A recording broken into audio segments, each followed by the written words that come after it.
Well, it was a fantastic talk and a great honor for me to now introduce our next speaker, Dr. Scott Lowe, who is a cancer genetics researcher and holds many roles, including chair of cancer biology in the genetics program at the Sloan Kettering Institute, as well as being a Howard Hughes investigator and adjunct professor at Cold Spring Harbor Lab, and speaking today for us on next generation mouse models of hepatobiliary cancer. Thank you. Thanks, Katie. Thanks to Beal for having me here. As you'll see, I'm not in the center of cholangiocarcinoma research, but I am very interested in the problem, and it's been a delight to be here today and hear more about it.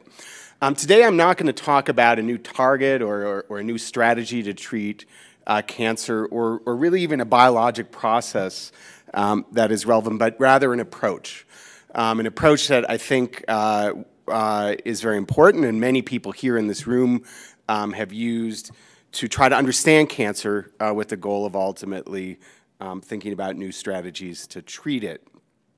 Now, we've heard a lot about gene mutations in cholangiocarcinoma and other cancers, and I think we all appreciate that these mutations sort of provide the blueprint of cancer. They are the source of the genetic variation that could give rise to the disease. But ultimately, to take advantage of that information, we have to understand the function of those mutations. What do they do? How do they work? How can we ultimately exploit them? And that's really what I want to talk about today. Now, the cancers I'll mention predominantly are the ones of most interest to this audience.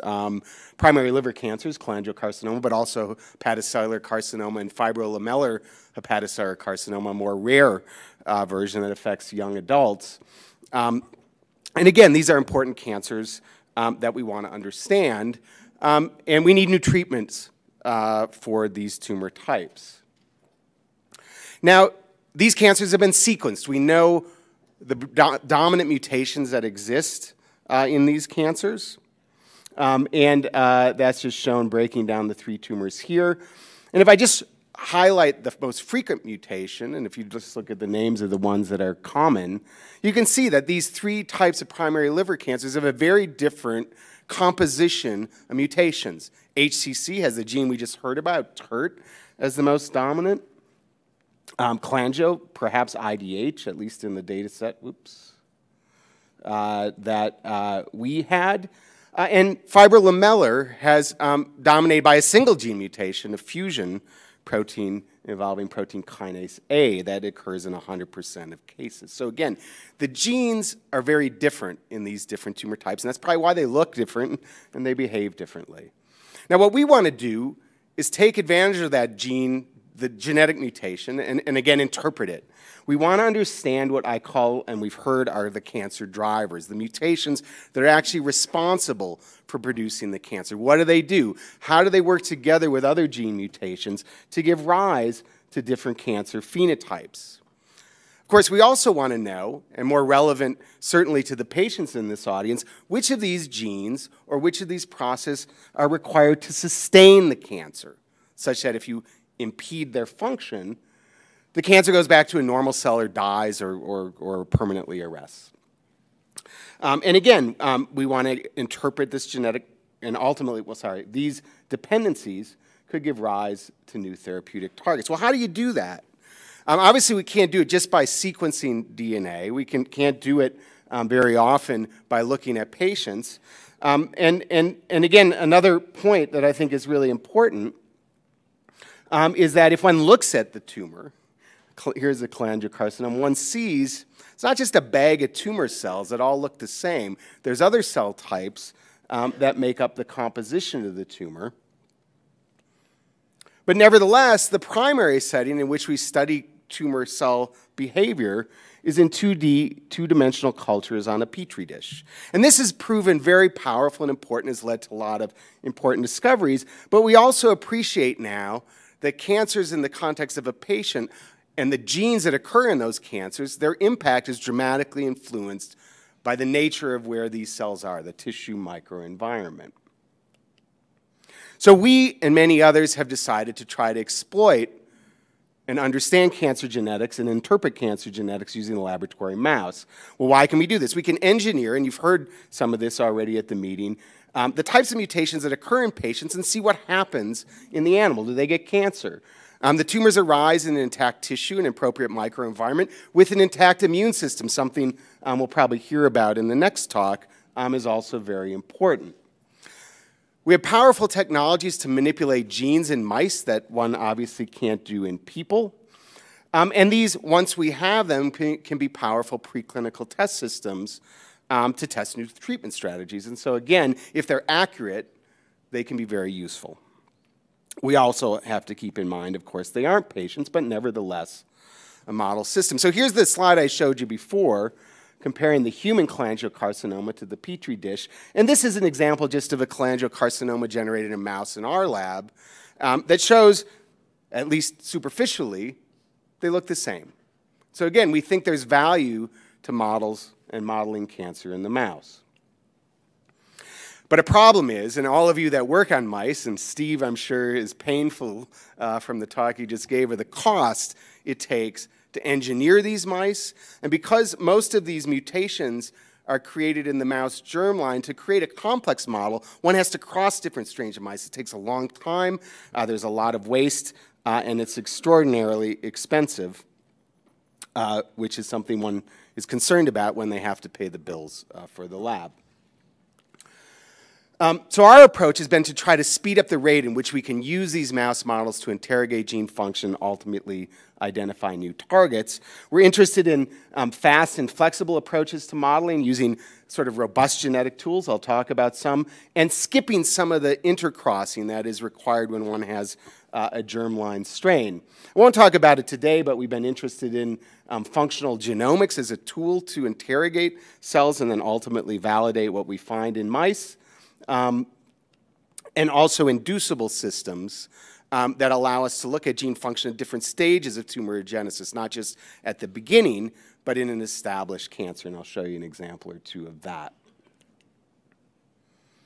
Now, the genetic tools that we've incorporated, so again, one way, the traditional ways in which one engineers mutations in mouse models is using pronuclear injection, a way to introduce transgenes, or homologous recombination to make various conditional lesions. These are very powerful and very elegant approaches.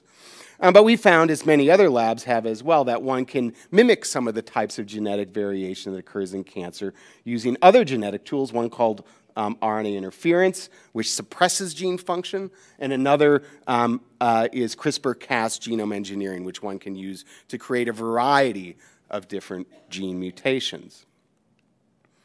Now, one thing that we've liked about the RNAi tool, which again is acting to suppress the expression of a protein corresponding to a particular RNAi trigger, is that it's reversible. And I'll come back to that in more detail. But here's an example of a study we did now, perhaps almost 10 years ago, where we engineered cells that expressed a short hairpin RNA, which I sort of illustrate using this little hairpin signature here, targeting a very important gene, P53. It's a tumor suppressor, inactivated in many tumor types. And we can express this shRNA from a tetracycline responsive promoter, again, which those who our experts understand, but for those aren't, just allows us to be able to turn it on and off in the presence of a small molecule antibiotic. This is an artificial system, but it allows us to turn this shRNA on and off in response to a drug called doxycycline. And so what you see if we have the components of the system expressed, which is on the right here, and we look at P53 expression, if we add doxycycline, over time P53 goes away. And again, because we haven't deleted the gene, if we remove doxycycline, you can see that P53 is re-expressed. So one can engineer a mouse that has these same components and ask what happens when you suppress P53, do mice get tumors? And if you let them get a tumor and you reactivate it, will they go away? And in fact, this is just one simple MRI of a mouse that has a lymphoma. You can actually see the lymphoma here, which is this sort of gray bit. This is when P53 is off because we've turned on RNAi. But if we add, in this case, doxycycline, or in this case, to remove it, add it, you can see that the tumors disappear. So using this sort of tool, we can do something we can't do with standard genetic approaches, which is to essentially ask, what is the requirement for loss of this gene in an established tumor? I'll come back to that again. Now, again, as I mentioned, we're also interested in trying to speed up the rate with which we can produce more and more complex models that better recapitulate the features of disease. And we've taken, in addition to the traditional approaches, sort of the germline genetic engineering, sort of 3 non-germline methods that I'm going to go through by example. One we call Mosaic models, and this is the idea that one can engineer specific gene mutations in a subset of cells in a tissue in a mouse, which in some ways may recapitulate the types of evolution that occur in human patients, where mutations might occur in one cell initially and then ultimately expand. In a second approach, we call genetically engineered mouse models, the standard term, based on ES cells, which involves engineering ES cells, embryonic stem cells, to contain multiple genetic alterations sort of from the get-go, rather than producing them by intercrossing. And I'll show you very briefly an example of this. And the last approach, which I'll spend the most time on, is direct tissue engineering, where we sort of skip the need of taking cells out of the animal and putting them back, engineering ES cells out of the animal, putting them back, and actually directly introduce the genetic alterations we're interested in right into the tissue we want to study. Okay, so the Mosaic system works like this. And we've used this quite extensively over the years, and there's other variations on the theme, and we certainly aren't the only labs to have done this. But we isolate from a mouse stem or progenitor cells. Now we often use organoid cultures as well. We introduce into these cells in vitro, using retroviral vectors, various genetic elements. And again, this obviates the need to engineer them in the germline of the mice. We can transplant these cells back into the normal tissue of a host, where if they have the right types of genetic alterations, the mice will get tumors, and we can study how long it takes, what genetic configurations are good at it, what ones are not, and ultimately use these as models to test new therapies.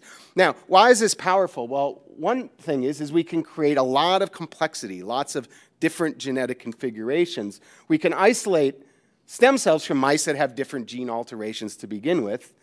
It's very easy for us to introduce different transgenes. We just have to make a plasmid. It takes a couple of days.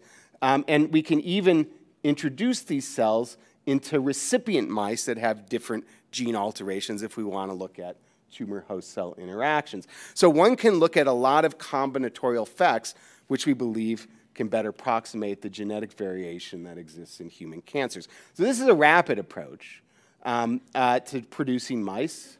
And as I said, these mice are mosaic in that essentially the tissue is predominantly normal, and there's only a subset of genetically altered cells that eventually expand. So we made a lot of such models like this. So I should just say the transgene can include cDNAs that might encode an oncogene, but also microRNAs, short hair-pairing RNAs, guide RNAs, and even pools to do genetic screens in vivo, and we've used all of these approaches. So now, a number of years ago, Anna and Michael Saborowski, when they were in my lab, they're now oncologists in Germany, and they actually see cholangiocarcinoma patients, decided they wanted to produce a model of cholangiocarcinoma and other liver cancers. And this was a mosaic model where what they did was to isolate, from embryonic livers, cells, fetal liver cells, that they could then introduce different genetic elements. And in this particular example, they isolated fetal liver cells from mice that could inactivate the p53 tumor suppressor and in some cases recombine the RAS oncogene, and then transplant these cells following further modification into the livers of recipient mice and look at what would happen. And when they did this, they found that certain combinations of gene alterations gave rise to tumors in the livers of these mice. So if we just have no p53 function, that isn't very good on its own in producing tumors. But if we overexpress KRAS, or sorry, that's in red, or look at the endogenous KRAS-activated allele in blue, you can see tumors arise at complete penitence. And if we overexpress MYC, we also see cancers together with loss of p53 function. And if we've introduced a cDNA, the MYC or the RAS cDNA, you can see that the tumors arising in these mice have green fluorescent protein, which allows us to trace them in the animal and sort them and characterize them in greater detail. So an added bit of flexibility one doesn't usually get with a typically genetically engineered mouse model. Now again, we learn a lot of interesting things about the behavior of these tumors. One I'll just mention sort of in passing here is something that to us we found and still find to be quite intriguing is when we use MYC as an oncogene together with P53 loss, the histopathology of these mice was hepatocellular carcinoma. But if we use KRAS, almost invariably, the histopathology looked like cholangiocarcinoma. So seemingly that KRAS seems to bias the development of the tumor more towards a cholangiocarcinoma cell fate. I mentioned these genetically engineered mouse models based on ES cells. And again, the concept here is to try to avoid intercrossing. If one has a cancer that has certain base genetic alterations, say KRAS, for example, and one wants to layer on additional genetic variation, one can do that by intercrossing, or one can do it by the approach that I mentioned here. In this particular example, we were interested in pancreas cancer, and many of you will know that almost all pancreas cancers have a KRAS mutation as the initiating event. They have other mutations as well, often P53 mutations, but also in ARID1A and CDKN2A and others, and they occur in different combinations. And obviously, this is aggressive cancer for which one might want to develop new therapies. So the concept here is to start out with genetically engineered mice, breed them together, which takes time, and that's sort of the slow approach. They might have a lock-stop-locks allele, some other alleles that aren't particularly functional. But one I want to point out is here that we've introduced is called the collagen Hohmann cassette. And basically, we refer to this as a landing pad, which is a region in the genome where we can easily insert another genetic element at will, very easily and very quickly.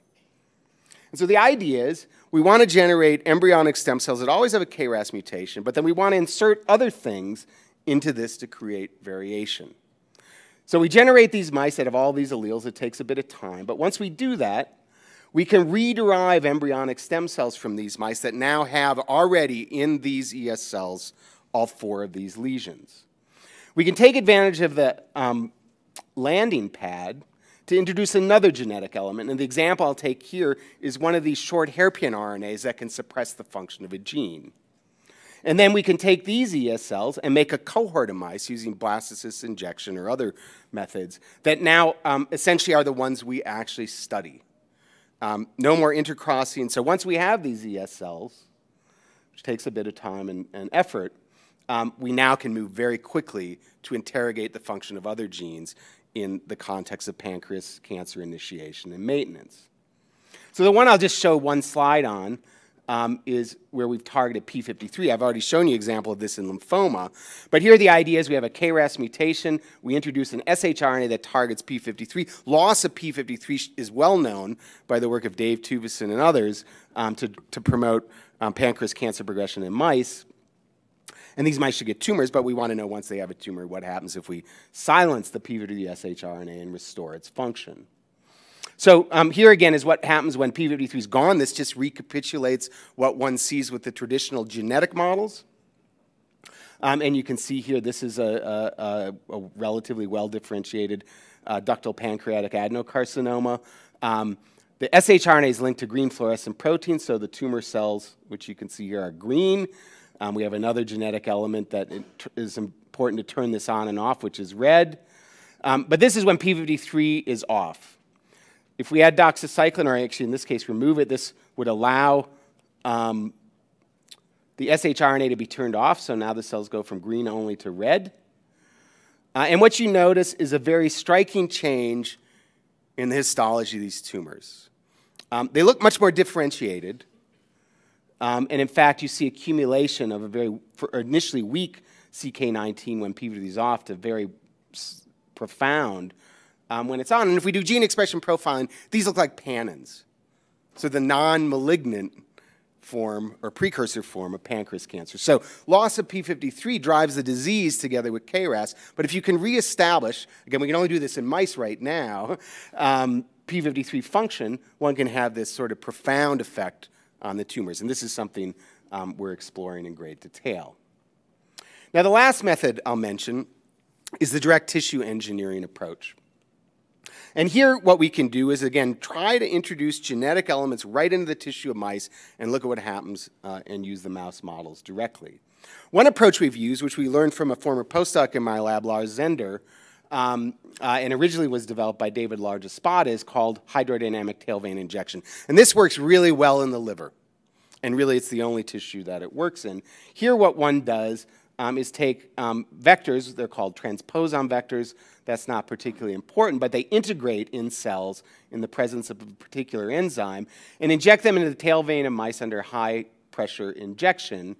And what one sees is that they will integrate into hepatocytes, perhaps the same cells that we just heard about before. And you can see that shown here using just a GFP fluorescence reporter. So one can very rapidly mix and match the types of vectors one introduces in the liver to try to create tumors of different genetic alterations. I'll just show you again one example to illustrate the sort of power of this approach, where we've introduced the oncogene MYC together with guide RNAs to inactivate different tumor suppressors in different combinations into the liver to see what types of tumors could arise. So again, illustrated schematically here, we can have, for example, the MYC oncogene together with the elements needed to inactivate p53 by CRISPR-Cas, do the experiment, look for tumor onset. And so I should point out this is work from a former postdoc, Darius Tisharagana, and others in the lab. MYC alone doesn't do very much over the course of the time frame, but if we inactivate p53, this potent tumor suppressor I've discussed, tumors arise quickly. And if we inactivate another gene called MLL3, also known as KMT2C, we also see accelerated tumor development. Now, we knew p53 was a tumor suppressor in this model. Its inactivation would promote disease. We didn't know MLL3 was, but now we have validation that in liver cancer it can be a tumor suppressor, and we spent a lot of time studying how it works, and this is just the tumors that ultimately arise. These look like hepatocarcinoma, not cholangiocarcinoma.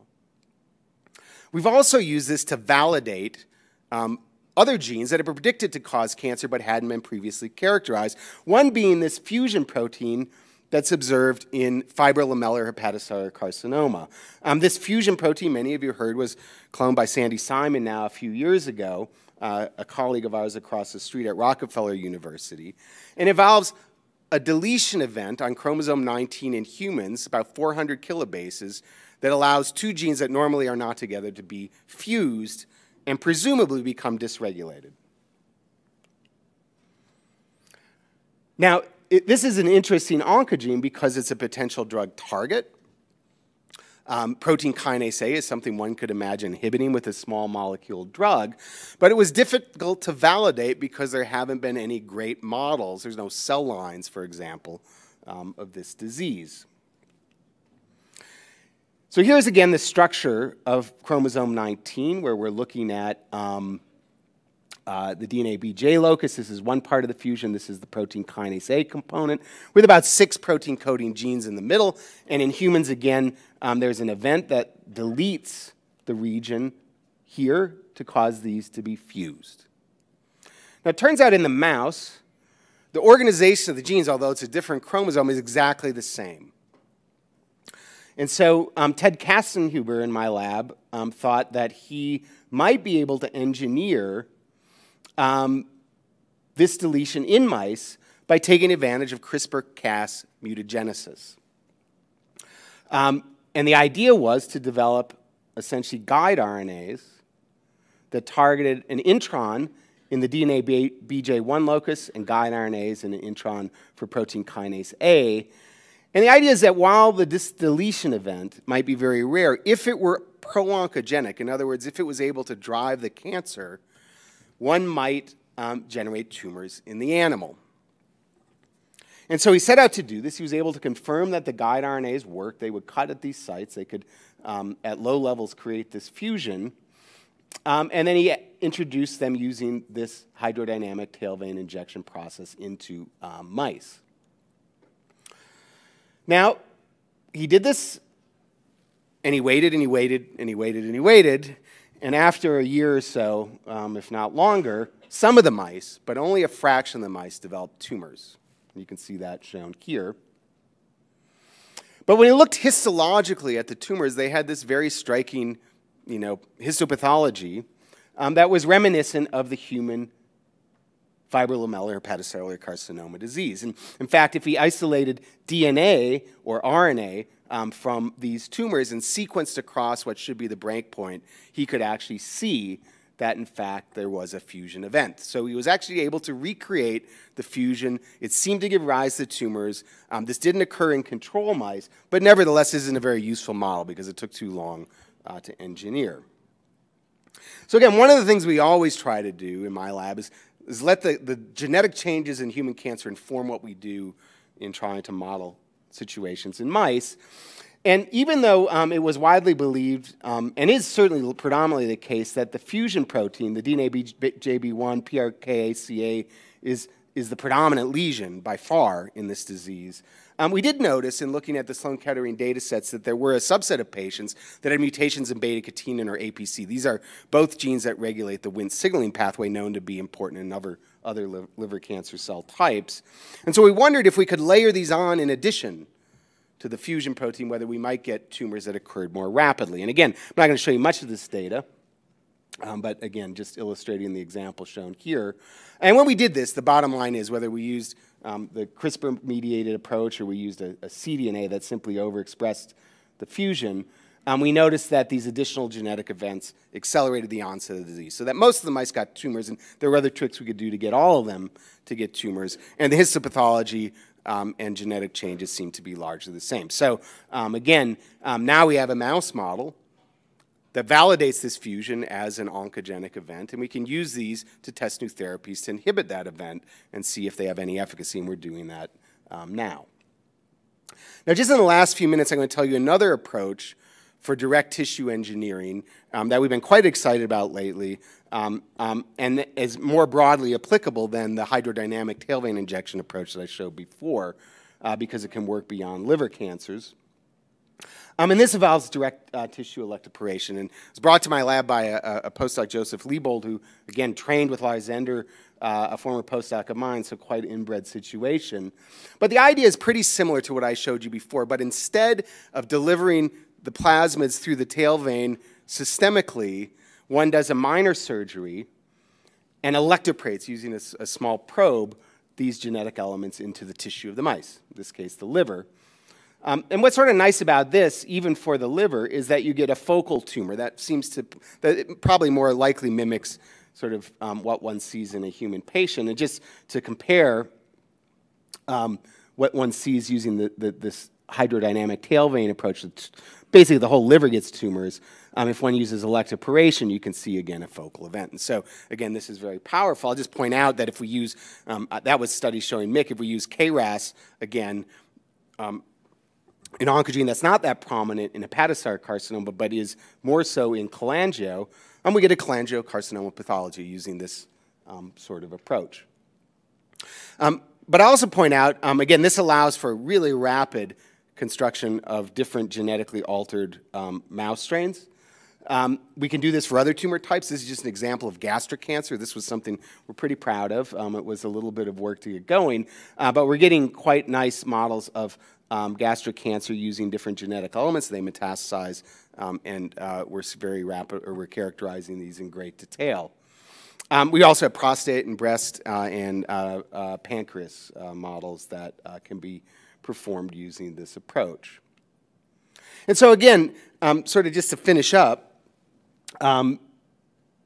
these approaches are really rapid, and they enable lots of combinations. So if one thinks about the way one would traditionally do these sorts of models using intercrossing of genetically engineered mouse strains, one wants to make a sort of complicated model. It might take a couple of years to get a full cohort of mice to study tumorigenesis and ultimately therapy response. And that limits the number of questions one can ask.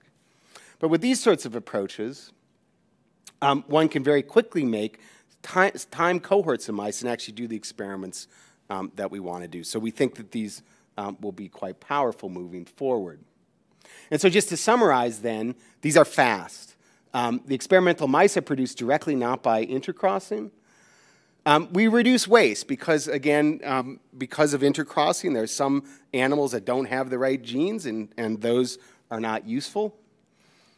It's modular. One can easily switch and mix and match different things to create heterogeneity.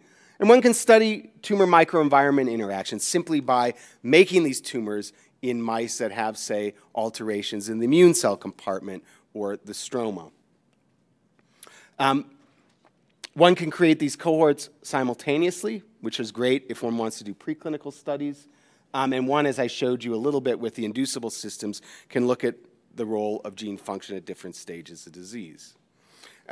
Believe it or not, I had a few more slides, but I realize I'm out of time. And so I will stop with that and just say that we think these sorts of mouse models will complement the many other approaches that are already used